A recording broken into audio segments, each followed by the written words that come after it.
লেখালেখিতে নিজে কোথায় যাব, নিজে কতটা প্রতিষ্ঠা পাবো, এই জায়গায় চলে গেছে সবকিছু। সেই জায়গাটা সুকান্তের সময়ে, সুকান্তের কালে এই রকম ভাবে ছিল না। সুকান্ত বেঁচে আছে এইগুলোর জন্য। তার কবিতা স্লোগান নয়, কতটা গান, কতটা শিল্পিত, তার থেকেও বড় বিষয় হলো তার যে বিশ্বাসের উপরে দৃঢ়তা, বলিষ্ঠতা এবং তার যে সাংগঠনিক একটা মূল্যবোধ, এটা তার কবিতায় প্রকাশ পেয়েছে। তারপরে তো আমরা শিল্পের দিকে যাব। সহজ কথা সহজে বলাটা খুব কঠিন, খুব কঠিন। আধুনিক সমাজ যত জটিল যন্ত্রণার দিকে এগোচ্ছে, আমাদের প্রকাশভঙ্গি তত জটিল হয়ে যাচ্ছে এবং ওই যে আমাদের ভেতরের সংশয় তাকে আরো কুয়াশাবৃত, আরো রহস্যময় করে দিচ্ছে, দুর্বোধ্য হয়ে যাচ্ছে কবিতা। মানুষ কবিতাকে ছুঁতে পারছে না, সে পর্যন্ত এগোতে পারছে না। তাহলে কবিতার শিল্পিত হওয়া মানে কি তার দুর্বোধ্য হয়ে যাওয়া? কেন বলতে পারছি না আমরা সহজ কথাটা সহজভাবে? কেন পারছি না? কোথায় আমাদের বাধা? আমার মনে হয় আমাদের ভেতরের সংশয় আমাদের বাধা, আমাদের ভেতরের জটিলতা আমাদের বাধা। কারণ আমরা সহজ সরল ভাবে কোনো একটা আদর্শে স্থিত হতে শিখছি না, কোনো একটা বিশ্বাস নিয়ে দৃঢ়তার সঙ্গে দাঁড়াতে শিখছি না। পারছি না বলা ভুল, এগুলো শিখতে হয়, এগুলো শিক্ষার জায়গা। সেই শিক্ষাটাই সমাজ থেকে চলে যাচ্ছে। চর্চা নেই, এর কোনো চর্চা সমাজে নেই। আগে রাজনীতি মানুষকে মূল্যবোধ দিত, এখন রাজনীতির চেহারা দেখুন। সবচাইতে বেশি মূল্যবোধহীনতার চর্চা যদি আপনি না করতে পারেন, রাজনীতিতে আপনি এগোতে পারবেন না। তাহলে সমাজের যুবকরা কোথা থেকে দিশা পাবে? একে তো বসেই আছে কর্পোরেট হাউসগুলো সবকিছু শেষ করার জন্য, সবকিছু নিয়ে ব্যবসা করার জন্য। যুবকের মানে যৌবনও তাদের ব্যবসার সামনে, আপনার দুঃখ, আপনার যন্ত্রণাও তাদের ব্যবসার বিষয়, আপনার ভালোবাসা, আপনার আবেগ নিয়েও তারা ব্যবসা করছে, আপনি বুঝতেও পারছেন না করছে। একে তো সারা পৃথিবী জুড়ে এই একটা চর্চা চলছে, এই একটা শোষণ চলছে, মানুষের সবকিছুকে নিপন্ন করে তোলার একটা আয়োজন চলছে।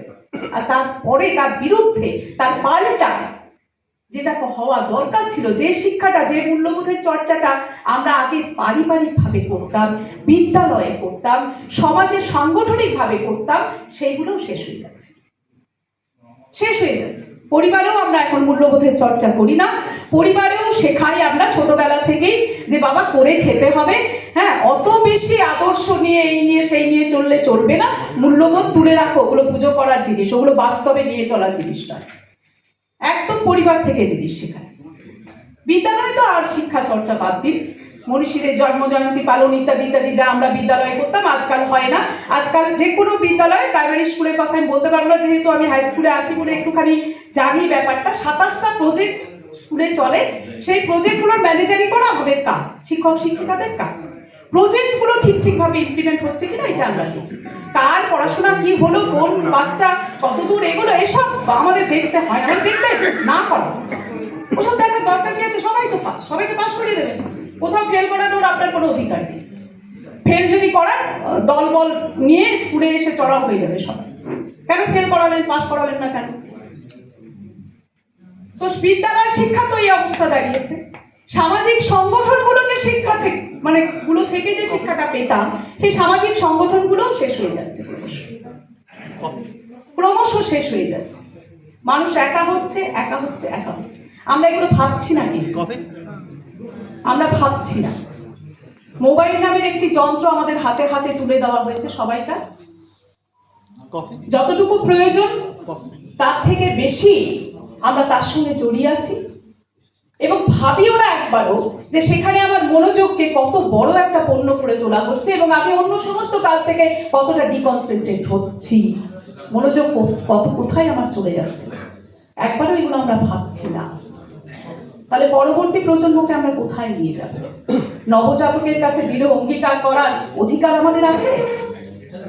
সুকান্তের ছিল, কারণ সুকান্ত সারাটা জীবন দিয়ে দিয়েছে এই পৃথিবীর জন্য, সমাজের জন্য। আমরা শুধু নিজের জন্য সারা জীবন বেঁচে যদি বলি নবজাতকের কাছে আমি অঙ্গীকার করে যাচ্ছি পৃথিবীকে তার বাসযোগ্য করে তুলবো, সেই মিথ্যা ভাষণের দায় নিয়ে তো ওরা মরবে। আমাদের মিথ্যা ভাষণের, আমাদের মিথ্যে বাঁচার দায় নিয়ে পরবর্তী প্রজন্ম তো মরবে। এইভাবে তাদেরকে বাঁচানো যাবে না। আর এইভাবে সুকান্তের জন্ম শতবর্ষে তাকে শ্রদ্ধা জানানো যাবে বলেও আমার মনে হয় না। আমাদের একটু ভাবা দরকার